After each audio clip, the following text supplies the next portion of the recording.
ನಮಸ್ಕಾರ, ಇಡೆನ್ಸ್ ನ್ಯೂಸ್ಗೆ ಸ್ವಾಗತ. ನಾನು ಮನೋಜ್ ಕಬ್ಬಲಿ. ನಮ್ಮ ಜೊತೆ ಪರಿಸರವಾದಿ ಭಾನುಮೋಹನ್ ಅವರು ಮೇಡಮ್ ಇದ್ದಾರೆ. ಅವ್ರನ್ನ ಮಾತಾಡ್ಸ್ತಾ ಹೋಗ್ತೀನಿ. ಮೈಸೂರಲ್ಲಾದರೂ ಅಭಿವೃದ್ಧಿಲಿ ಕುಂಠಿತ ಆಗ್ತಾ ಇದೆಯಾ?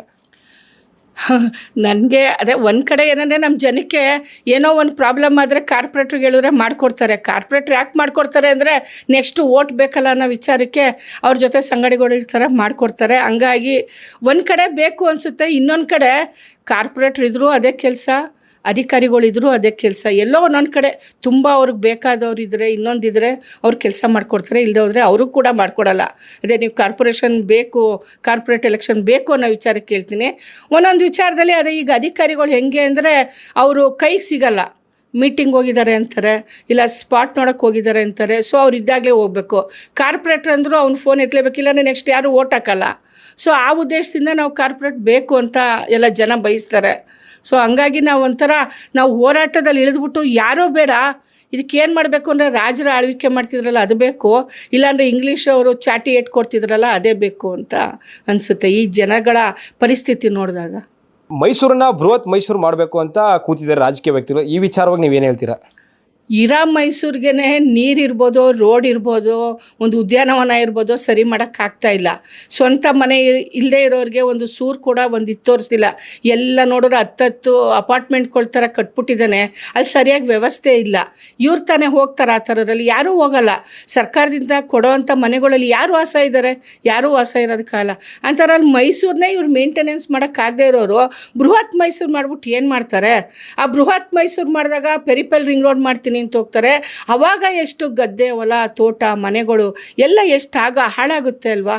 ಯಾಕೆ ಇವರು ಬರೀ ಅದೇ ಹೇಳ್ತಿರಲ್ಲ, ಜನಸಂಖ್ಯೆ ಜಾಸ್ತಿ ಆಗ್ತಾ ಇದೆ, ವಾಹನ ಸಂಖ್ಯೆ ಹೆಚ್ಚಾಗ್ತಾ ಇದೆ ಅಂತ ಇವರು ಅಭಿವೃದ್ಧಿ ಮಾಡಬೇಕು ಅಂತ ಹೊಡ್ತಿದ್ದಾರಲ್ಲ, ಆ ಜನಸಂಖ್ಯೆಗೆ ಪ್ರಕೃತಿ ಎಷ್ಟು ಉಳಿಸ್ಬೇಕು, ಪರಿಸರ ಎಷ್ಟಿರಬೇಕು, ನಮಗೆ ನೀರು ಎಷ್ಟು ಬೇಕು, ಅದ್ರ ಬಗ್ಗೆ ಯಾವುದಾದ್ರು ಬಜೆಟಲ್ಲಿ ಮಂಡನೆ ಮಾಡಿದ್ದೀರಾ?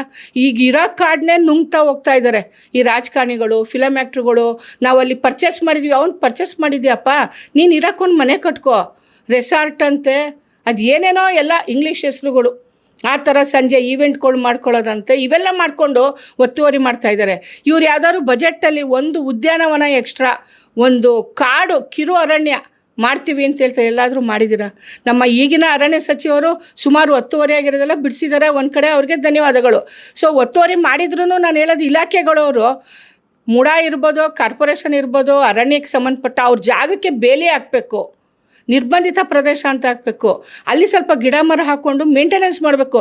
ಅಲ್ಲ ಸ್ವಾಮಿ, ನಮ್ಮ ಹತ್ರ ಅಷ್ಟೊಂದು ಲಕ್ಷಾಂತರ ರೂಪಾಯಿ, ಸಾವಿರಾರು ರೂಪಾಯಿ ಟ್ಯಾಕ್ಸ್ ಕಟ್ಟಿಸ್ಕೋತಾರೆ, ಏನು ಮಾಡ್ತಾಯಿದ್ದೀರಾ? ಅದೆಲ್ಲ ಭವನಗಳು ಕಟ್ಟಿ ಎಲ್ಲ ಪಾರ್ವಳದ ಮನೆ ಮಾಡ್ತಾಯಿದ್ದೀರಾ.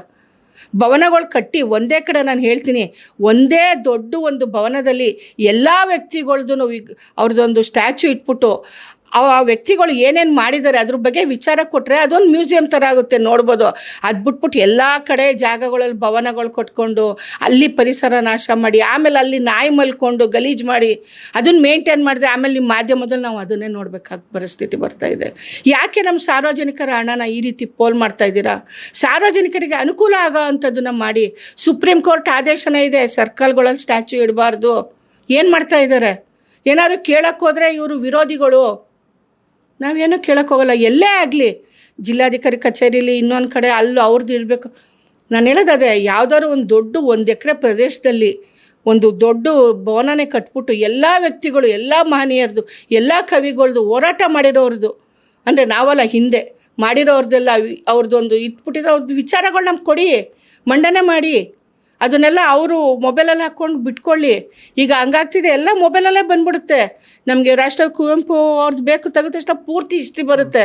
ಈಗ ಯಾರೂ ಅದನ್ನು ನೋಡೋಕ್ಕೆ ಹೋಗಲ್ಲ. ಆದ್ರೂ ಕೆಲವರು ಅನ್ಎಜುಕೇಟೆಡ್ ಇರ್ತಾರೆ, ವಯಸ್ಸಾದವ್ರು ಇರ್ತಾರೆ, ಹಳ್ಳಿಯವ್ರು ಇರ್ತಾರೆ, ಅವ್ರು ಅದನ್ನೆಲ್ಲ ನೋಡಿ ತಿಳ್ಕೊಳ್ಳಿ. ಇದನ್ನ ಯಾಕೆ ಮಾಡೋಕ್ಕಿಲ್ಲ?